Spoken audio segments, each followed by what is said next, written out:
Mohon nasihatnya terhadap keadaan ekonomi yang pas-pasan agar dapat menjalaninya dengan penuh kesabaran. Terkadang keadaan ekonomi yang kurang membuat pikiran tidak karuan, emosi tidak terkontrol dan macam-macam. Mohon nasihatnya. Nasihatnya, sabar dengan semaksimal mungkin. Fattaqullaha mastata'tum. Bertakwalah kalian kepada Allah semampu kalian. Ketika kita menjalani kehidupan dengan ekonomi yang pas-pasan, kita terima keadaan yang demikian, karena ini adalah termasuk ketentuan dari Allah Subhanahu wa ta'ala, sudah takdirnya. Nah, kita harus sabar menghadapi yang demikian. Karena bisa jadi keadaan ekonomi yang pas-pasan ini itu menjadikan diri kita baik. Taklim kita rajin, kepada istri juga kepada istri juga sayang, dan seterusnya. Ini justru menjadikan diri kita baik. Nah, agar bisa menjalani dengan penuh kesabaran, didukung pula dari istri, dari anak-anak kita. Istri juga harus sabar. Jangan istilahnya mendorong para suami untuk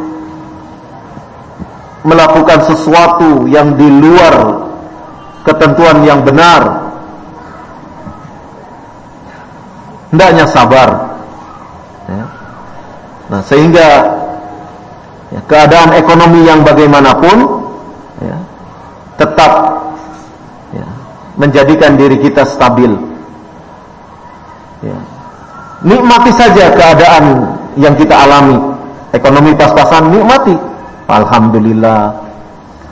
Ingat, ada orang yang lebih susah daripada kita.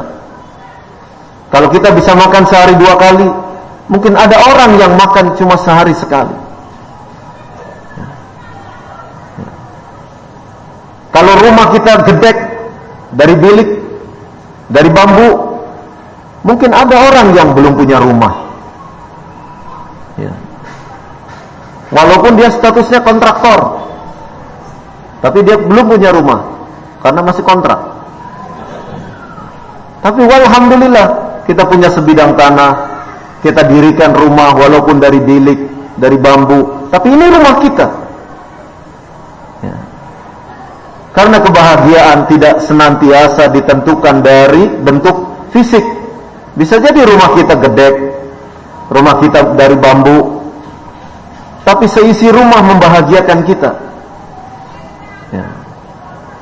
Rumah yang dari bambu itu menjadi baiti jannati. Rumahku adalah surgaku. Walaupun mungkin sangat amat sederhana rumah itu. Nah, itu disyukuri. Kita lihat mungkin ada orang yang masih belum punya rumah. Nah, sehingga dengan demikian terus menambah kesabaran kita. Terus menambah kesabaran kita. Tapi kita punya hutang sama ikhwah. Ya ingat, masih ada orang yang punya hutang yang lebih besar dari hutang antum.